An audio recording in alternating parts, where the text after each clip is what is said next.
In Germany, I would say it was a Protestchen. So maybe in English, That's what I thought. a easy busy protest ditty. So You're so good. it was. I'm a real customer.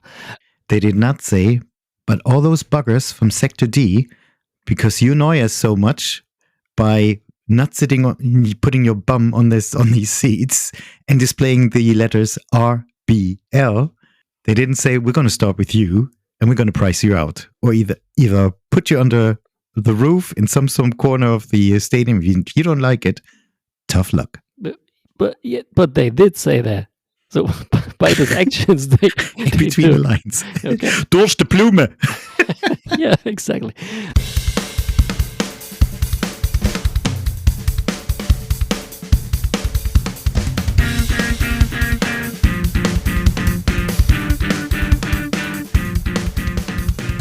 And welcome to RBLE Global Tracks, Leipzig's fresh RB Leipzig podcast in English, brought to you by Richard and Mario. And amongst us, we are still season ticket holders, passionate supporters, and not very neutral local pundits. Both of us have been following Leipzig football since our childhood days. So if you want to hear about RB Leipzig, capture the mood of the fans in the city, and if you want to go beyond numbers and statistics, you are in the right place. We're delighted to welcome you on board. Let's go. Auf geht's, Leipziger Jungs, and welcome back to this episode, Mr. Richard. How the devil are you? Thank you, Mario. I'm good. You see me. All our listeners don't see me, but I got a new haircut, new hairstyle.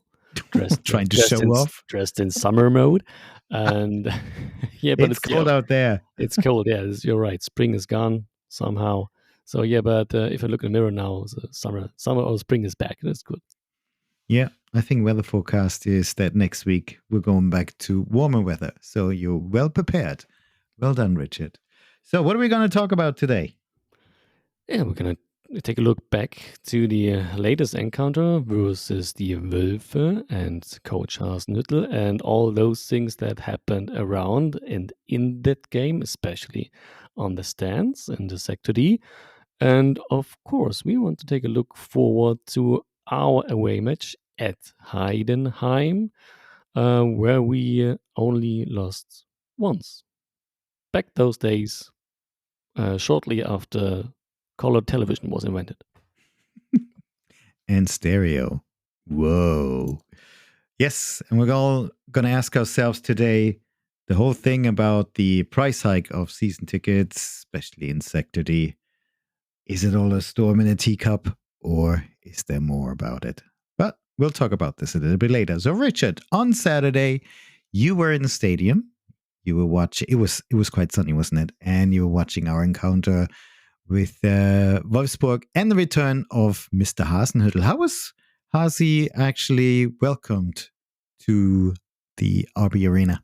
As expected, he got a warm welcome, a nice applause, and the Tim Tölke, our stadium announcer, announced him and then made a short pause. And this pause was filled with clapping and whistling. And yeah, it was quite nice to see him back on the sideline. And I think he enjoyed it too. This is cool. Very respectful. And of course, he spent 2 seasons at Leipzig. The first one was the first season in the first Bundesliga season that we had. I just remember him running across the pitch when Naby Keita scored that first goal at home, that 1-0 win over the Bumblebees at the time, Borussia Dortmund. So, wow, this is great. So, when you were watching the game, I mean, the result was quite clear with 3-0, but was it as clear as the result might suggest? Or what are your thoughts?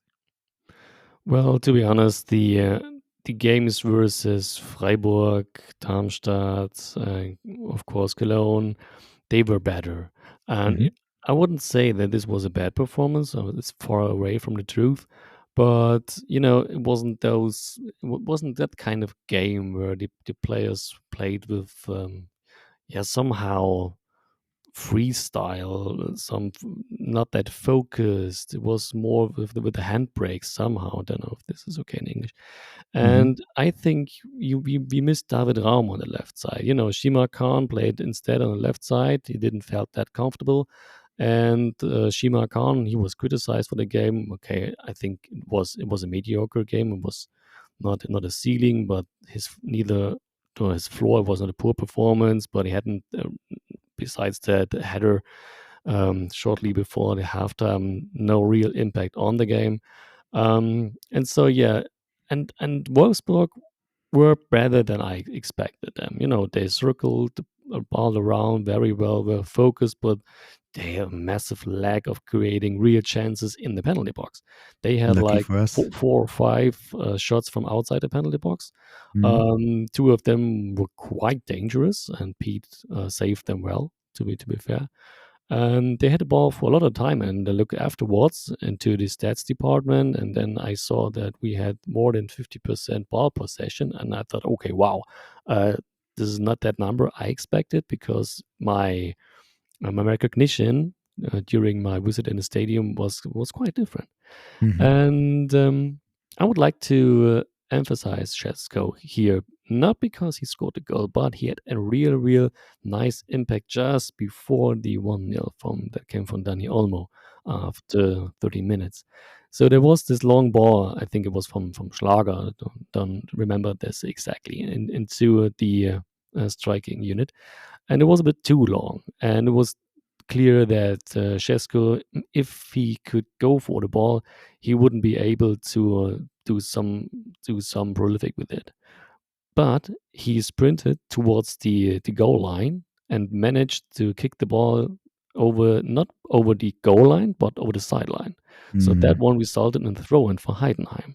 That throw-in led to a misdirected pass from a Heidenheim defender, what led through the throw-in that led directly to the ball to Olmo, who scored the 1-0. So in fact, this should be an assist for Šesko, although it isn't. But it was quite nice, and felt happy for him. And yeah, that was really great action, but which I think is often overseen from players who are acting like this.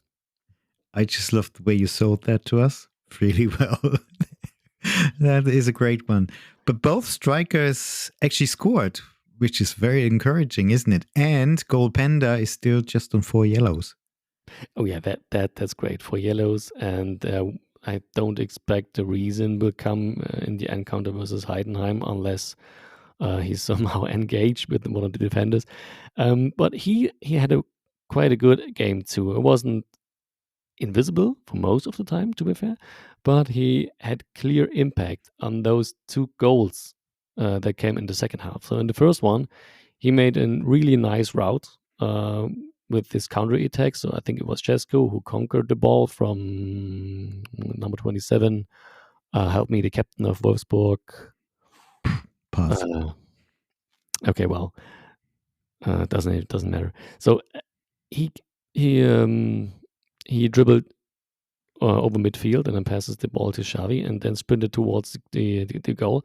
And then Goal Panda came and was running, so it comes kind of like a crossing route. So away from the action, basically. And with that route, he pulled the defender away from Šesko, who had Mm. open space massively. So Goal Panda clearly had a huge impact on the 2-0. And the Great. 3-0, but it was a great individual effort. Oh boy. That ball came right to his feet. He spun around his body and the defender. And then yeah, it was not a high percentage shot, not a high percentage goal, but he executed that really well. And yeah, in the end of the day, if you look at the stats department afterwards, we had like 1 point something X goals and made 3 of it. We were really efficient this time. It's like at the beginning of the season, wasn't it?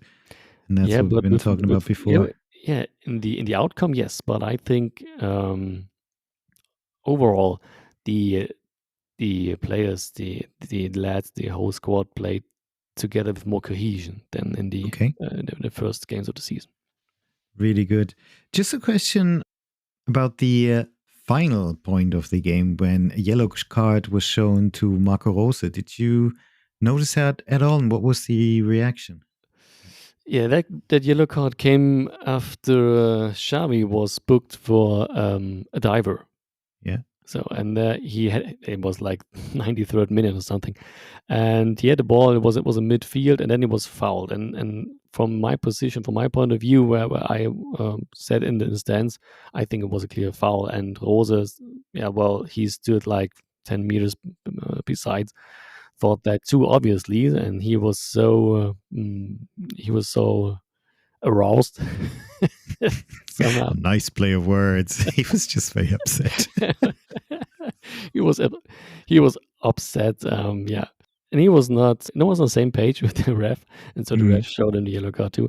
And I saw this scene afterwards in the television, and although I thought, hey, this wasn't a diver, and the guys from the Four Fans podcast said no, there was clearly no diver, and I saw it on television, and I thought, this is it not a might clear have foul. been. This is not a clear foul either. So Uh, I don't think this is necessary to show the yellow card here for the diver. Um, yeah, but it isn't. Well, it's for me. It would have been totally okay if the ref just said, "Hey, come on, get up. This is no foul." I know, especially in the 93rd minute. But Marco Rose said in the press conference afterwards that Xavi gets a lot of aggression and is fouled quite often and attacked quite often. So he thought it was a foul. And Marco Rose also stated that it was the first time he complained during the whole match in the 93rd minute and got a yellow card. So he's going to take it on the chin. But oh, I think it was unnecessary, really unnecessary. But it's football. It's still an emotional game, and these things will happen. So Marco Rose is not going to be there on Saturday, but we'll talk about this when we have a look at our next opponent. But thank you for being there, Richard, and sitting on my seat. Somebody took a picture of you. Well, of the whole block, but we come to that a little bit later. Yeah, I'm an internet star now. Yeah. Anyways, we've been asking ourselves, is it just a storm in a teacup, RB Leipzig?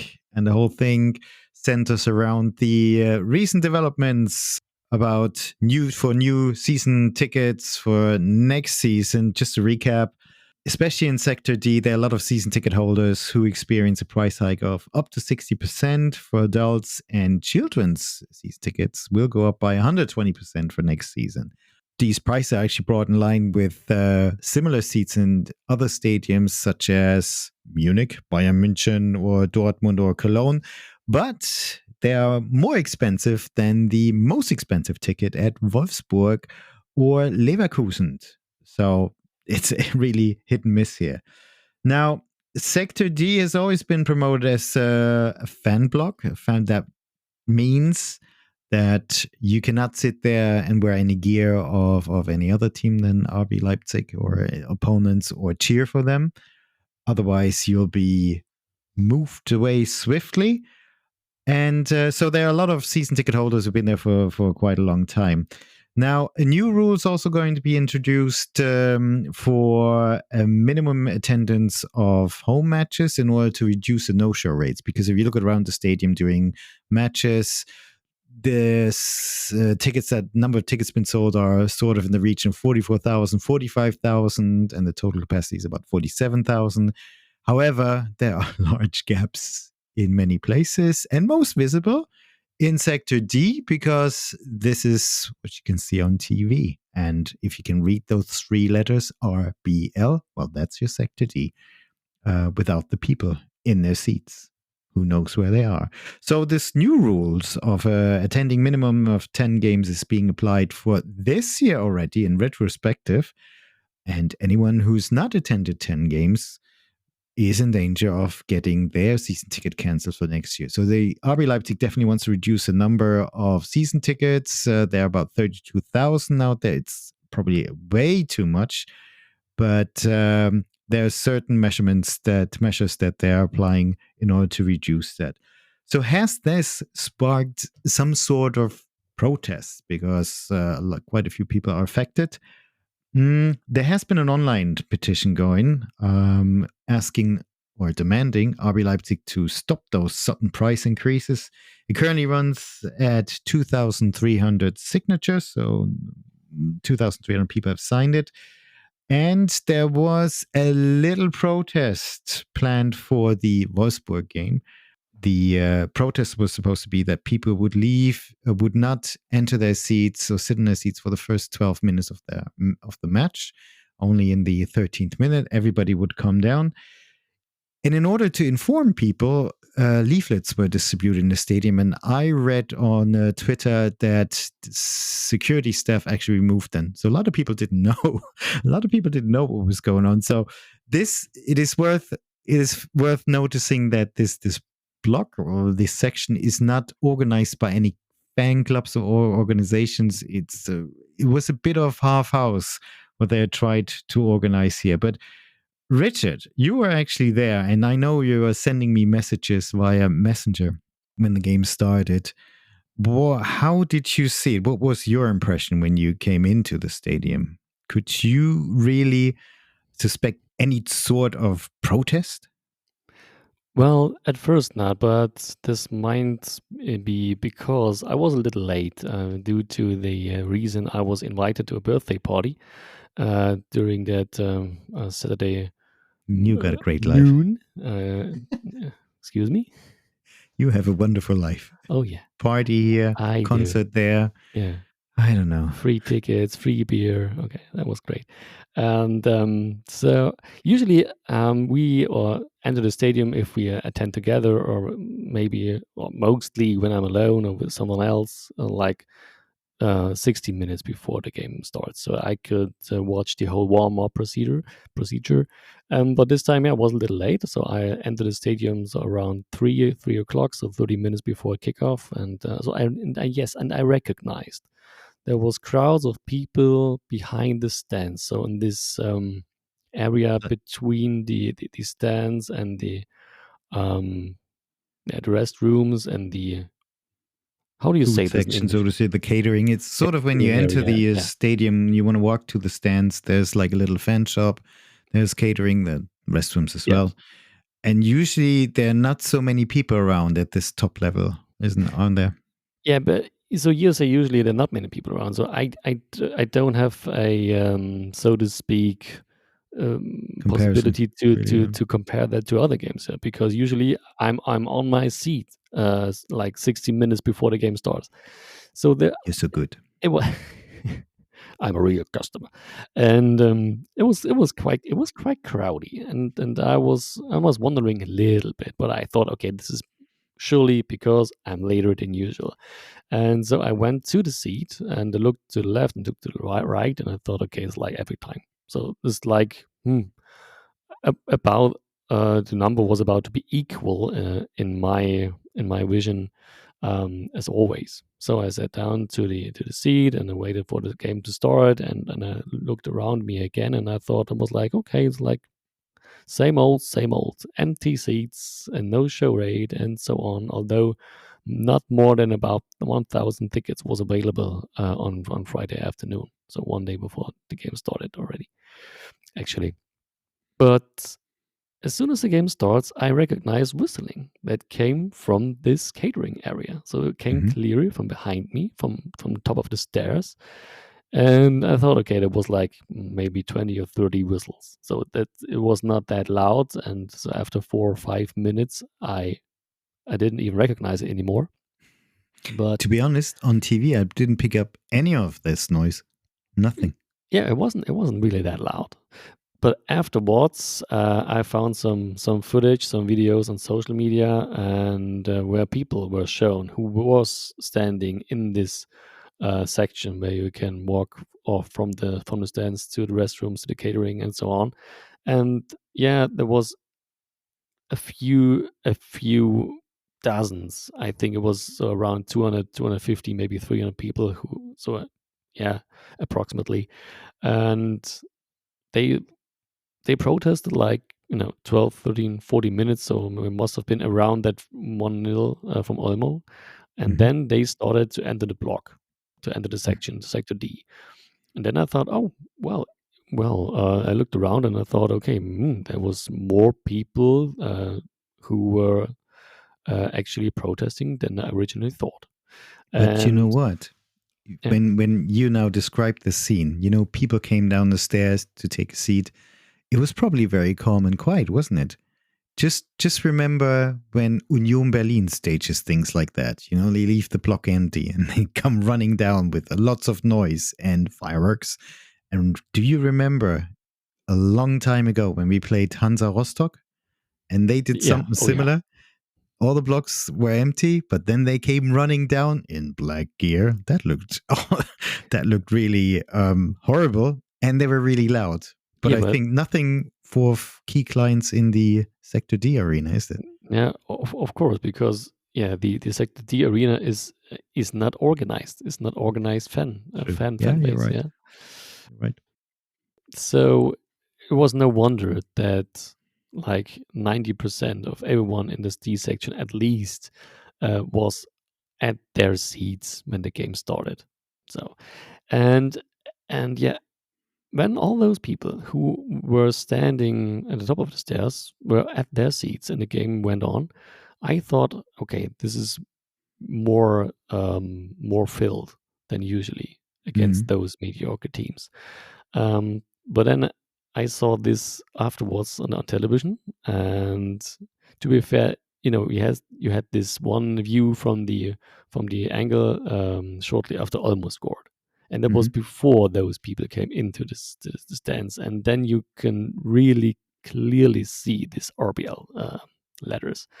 But there was the other scene where Shima Khan missed his header just before the halftime, and in the beginning of the second half, where the Wölfe had some nice chances that were good, well saved by Gulacsi, where you had a clear view from the camera angle of this sector D, and from that view, it was clearly still visible R, B, and L. So, at the end of the day, conclusion, well, all those chatting, all those upsets commentary about those price hikes and all those conversations and all those protests, I think it was as much as empty seats as usual.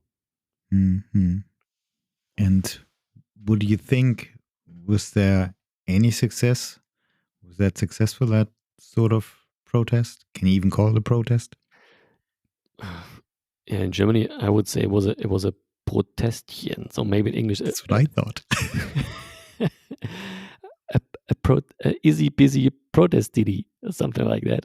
It Itty bitty. wasn't really a protest. It was like a half-hearted attempt, isn't it? Or Yeah, that's and how it came across. yeah, The and same. half-hearted. This is Yeah. the right Yeah. the right expression for this. And there's one scene I would like to show to our Oh yeah. listeners that I recognized during halftime. So there was a Spruchband. Can you help me with with the A translation? banner. Yeah, thank you. Banner. So there was a banner in the sector D just before the end of the halftime, and it was written on with no price hike with us, so Preiserhöhung ohne uns in German, something like that. And I thought, okay, this is cool. Maybe they will show this a few minutes into the second half, but I'm not lying. With the beginning of the second half, this banner was dropped, and all of those brave Hey, these are customers, soon to be very expensive seats. You of know. course, you don't want to miss a thing. And yeah, as soon as the second half started, all of those were back on their seats, or back at their seats, back on their Mm. butts, and there was one attending the game.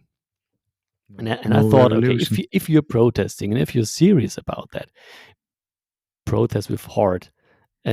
and show this and show the VIPs and show the CEOs and all of this the board of the RBL.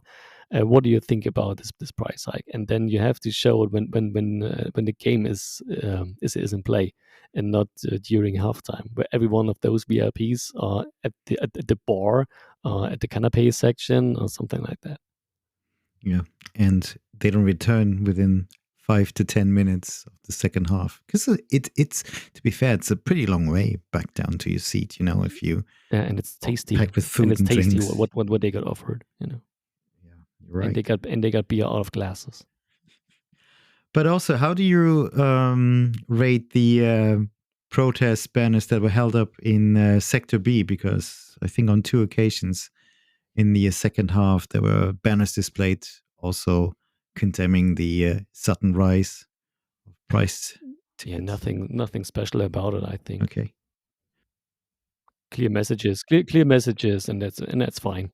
That's okay. Well, so all in all, to be honest, it is also a protest which wasn't picked up by the media, not even on TV. So if you followed it on TV, live coverage, nobody actually picked it up. So I guess if somebody had thrown tennis balls or sweets or Easter eggs, leftover Christmas Santa Claus, chocolate Santa Claus, that would have had more effect. But we don't want people to do that. But at least display larger banners for a longer time with the middle finger or something. That would have at least got some sort of attention. So it looked like a storm in a teacup. And to be honest, the reactions on social media were quite similar. There's also not so much solidarity between fans. There were animosities between fans in the Sector B section, the cheaper stands. I'm sorry, the cheaper stands, and people in Sector D. And the verdict from quite a few people in Sector B was, "Hey guys, you got cheap seats. They're funded. We are here in Sector B. We're doing all the hard work. We're making all the noise. You're not making any noise. So be quiet. Just pay more money." And I noticed, Richard, that there was chanting going on as well. The typical chanting where Sector B starts Rasen, and then either one part of the sidelines or Sector B responds Ballsport in the perfect sächsische way. And I noticed that Sector B was calling out for Sector D to respond, and they started whistling. Can you tell us more about that? Yeah, they started whistling because no one wanted to be part of those Wechselgesang. What's this in I English? don't know. That's why I tried to describe it. Ex, I'll ex, try to ex, avoid that. exchange chants. I don't know. No, das I think Tauschen. people get the gist. Okay. And so yeah, no one was interested in being part of it. And there's whistling that maybe was also okay to be heard on television. It was Definitely. it was not against the club. It was against those supporters of the B section. I'm not lying. This is Mm, and I watched some people around me who made even more commentary to those people on the other side and mm. showed the longest of their fingers, and yeah, it was real. So it was like RBL supporters versus RBL supporters. Exactly. It was quite strange. And Mm, but to be fair, it was only in that case that there was really no support from Sector D when they were asked to do so. mm, Because a little later in the game, there was this famous chant "Steht auf" in the for Leipzig side that was introduced by the Sector B, and then at least 90% of the D sectors stood up as well. Only yeah. those hardcore D sitters had no interest in standing up and chanting for the club. And, But it and to does be honest, show I that. don't Oh, I don't sorry. understand that. I don't But understand that. I'm sorry for interrupting you again, but it does show that in this case, fans don't put up a united front. And that makes it easier for RB Leipzig to just do what they want to do, continue with their plans, not to change anything. And whilst I can understand that RB Leipzig wants to reduce the no-show rate and reduce the number of season tickets by introducing maybe a minimum number of games that you need to attend, which is 10, which is actually the same number that Bayern Munich has in effect. Bayern München. I don't understand why they're singling out Sector D with that price hike. Now, since I'm affected as well, and I'm one of those people who is there a lot on a very regular basis, or you take my place. So that ticket is definitely in use. And if I can't use it, I'll put it onto that sales platform of RB Leipzig. Why are they singling out Sector D? Well, that is only a business decision because they want to make more money out of that. But it feels as if RB Leipzig is putting the blame on those no-shows on Sector D users, or Sector D clients or fans. And I think it's just not fair. And also the way they communicated it, I stand by this, is very poor. The silence that we hear from the club is quite deafening. There is no reaction to any of this because they will have noticed that there is some sort of unrest, but the unrest is not big enough. The fans are not united in this. So for RB Leipzig, it is a storm in a teacup. So well done, RB Leipzig. You will proceed with your plans. That's great. And you will do as you see fit now and in the future. That's all right. But do not ask for more than just being a client who buys tickets and watches the game off and on. Because at the end of the day, it's a business. Of course, but would you kindly tell our listeners how many season tickets are cancelled All of them. already? Liar. I'll bet you it's all of them. You're actively lying. I know. I got a long nose. Okay, come on. So tell us. Yeah, you're actually right. Because I picked up that in Sector D, about 400 people have asked for swapping their seats to match a lower price category. By the way, I'm one of them. So we are actively applying for being moved to one of the corners of the stadium under the roof, so far away from the pitch as possible. And there are about 400 people who have canceled their tickets already. Now, RB Leipzig says that this is the average number of tickets being canceled each year. So there's no change yet. But we have to wait and see also, I think. We have to wait and see if those 400 people, a lot of those 400 people cannot be moved to other places and they're asked to pay up the 60% or the 120% for kids.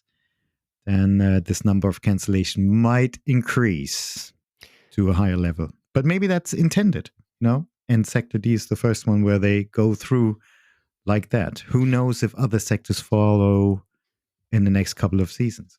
It is intended by the club, indeed. And that's just what they told clearly. They told that they have sold too much season tickets and they want but to. They did not say, but all those buggers from Sector D, because you annoy us so much by not sitting on, putting your bum on these seats and displaying the letters RBL. They didn't say we're going to start with you and we're going to price you out, or either put you under the roof in some corner of the stadium. If you don't like it, tough luck. But they did say that. So by these actions, they between the lines. Okay. Durch die Blume. Yeah, exactly. And so. But back to this number of 400 cancelled season tickets, and the club says this what's usually happen. So basically nothing happened yet. So maybe you're right. Maybe this number increases. But even if this number doubles, the club has reached its aim. Yeah. Not that much season tickets. And yeah, besides of that, nothing happened. So if I look at my situation, either I move to a section that I like and I try it out, or I probably cancel and maybe just attend 10 to 12 games. Or going back to Probstheide. I definitely don't go to the Probstheide unless the Leipzig Kings return to the Probstheide. And at the end of the day, well, it is a business decision, and maybe I save a lot of money. Who knows? You know. If anyone is out there with a 6-figure number of euros to spend, I think the Leipzig Kings are for sale. Just contact us, and we will see what we can. But find them a better stadium. Find them a better stadium. The Bruno Plare Stadion. Well, home of the first German champions, 1. FC Lok Leipzig. Remember, 1903. We were getting sidetracked, mate. Okay, so at the end of the day, what I do expect as well, that we will have forgotten about this quite soon. Maybe even after the Dortmund game, as soon as we qualified for the Champions League. And then there's a packed summer with the Euro Championships, the Olympic Games, I believe. And the new season starts. And all those players who are going to leave us and come on board. And the new sports director. So there will be a lot more to talk about. We get used to the situation. So at the end of the day, it's a storm in a teacup. We will have forgotten about it. And we still follow RB Leipzig, but maybe in a slightly different way. Thank you for bearing with us. Shall we look at our next match? Of course. Who are Shall we we? gonna see again? Introducing our next opponent, their ignorant check. Yeah, the infamous Erster FC Heidenheim, a club that follows us for quite a long time now. Okay, they're And stalking us. they're stalking us, and they got something that we don't got. So they got a third league championship. Oh yeah, we never won that. We never won that league. So we finished runner-up back those days. And they got a second league, zweite Bundesliga Which championship. we also didn't win. Right. No. Gosh, we're bad. And back in these days, I tell you what they haven't got, what we've got. Sachsenpokal. Sachsenpokal. Ja, yes. ja. And 2 DFB Pokals. Oh, and a Super Cup. And a Super Cup, don't forget that. So, but yeah, Heidenheim, we had back in the third league and the second league as well, some quite nice encounters versus them. And you know who always was in charge as a manager? Of course, you know, it's Frank Schmidt. And I do have a lot of respect for the guy. Yep. Of course, I do so as well. Do you know when he was introduced as a manager? It seems like a long time ago, but I have no idea which year. Okay, it was 2007. The 17th of September 2007. 2007? Yeah. Okay. So that's like almost 17 years from now. Jesus. And this will be his, if I did the math correctly, his 588th competitive match as a manager. 588. 588. A lot of players don't have 588 competitive matches. They can't play 17 years. Not for one club. And, you know, 2007. Thomas Müller vielleicht. Excuse me? Maybe Thomas Müller, who knows? Maybe. And maybe Marco Austaucher sometime. Yeah, you never know. You never know. So, back in those days, 2007, you know, this is so long ago. So now, imagine Schalke and Bremen were contenders in the Champions League. Poor Champions League. Apple's first iPhone wasn't available in Germany yet. Excuse me? Yeah. No, come on, that's not right. As we know, we were all texting and phoning with Nokia, with Sony Ericsson, and with Siemens phones with Siemens. I had one. I had Nokia. I was a Nokia guy. Okay. Yeah. And you know, texting was a pain, wasn't it? I remember those days. It was really a pain. Yeah, but with the keyboard and T9, and you all forget about T9. T9 was great, and with 160 characters. Thank you. Messages were quite short every time, and every message cost money. Like I remember, 9 cents or something. You know, and kids. Yeah, so every kids out there back, and since those infamous days were living was monochrome, Frank Schmidt was introduced as a manager. And a brief look into the Leipzig football back in those days. You know, Red Bull wasn't even invented. No, 2007. You're right. Yeah. You're right. So that means we had the FC Sachsen Leipzig was the highest playing club those days, and they were playing at the Oberliga Nordost Süd, so the south tier of the Oberliga Nordost, what was the fourth tier back in those days. And a few days after Frank Schmidt was introduced, the FC Sachsen Leipzig lost their away game with 1-2 at Hallischer FC, and the other club in the city, other big club who claims to be the first German football champion, although you could argue about that. At the time, they didn't know. In 2007, they were not aware of that.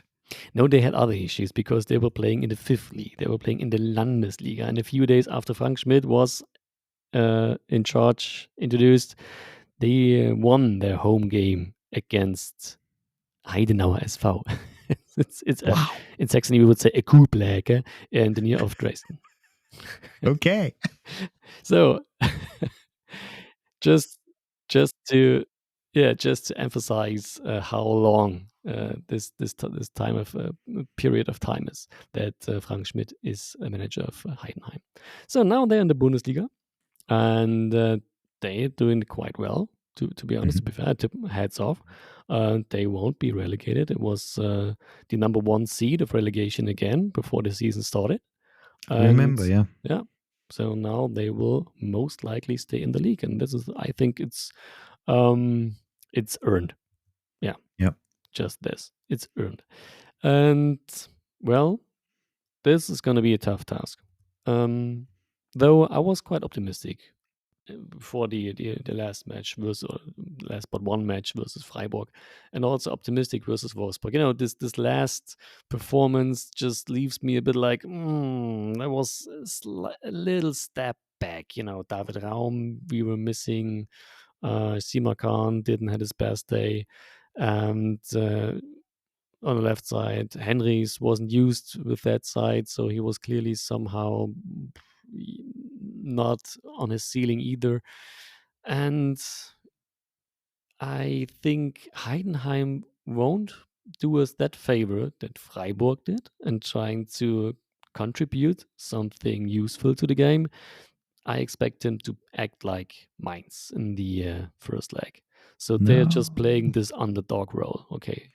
We are Heidenheim. We got nothing to lose. We are new here. Show us how to play Bundesliga football, and we will watching. And if you let us the chance of a counter attack, we will be there.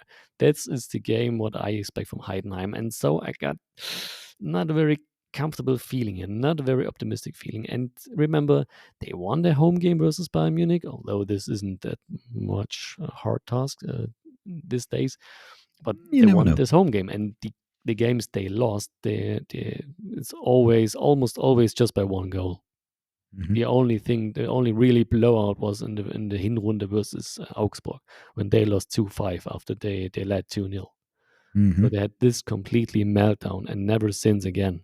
And to be honest, they got a really, really strong striking unit with number 37, Jan Niklas Beste, Tim Kleindienst, I think he's got number, 11, I think, and Eren Dingchi. Yeah. Quite a talented striker. And I think a defender we won't see much longer at Heidenheim is Patrick Meinka, although he is 29 years already, some kind of late starter.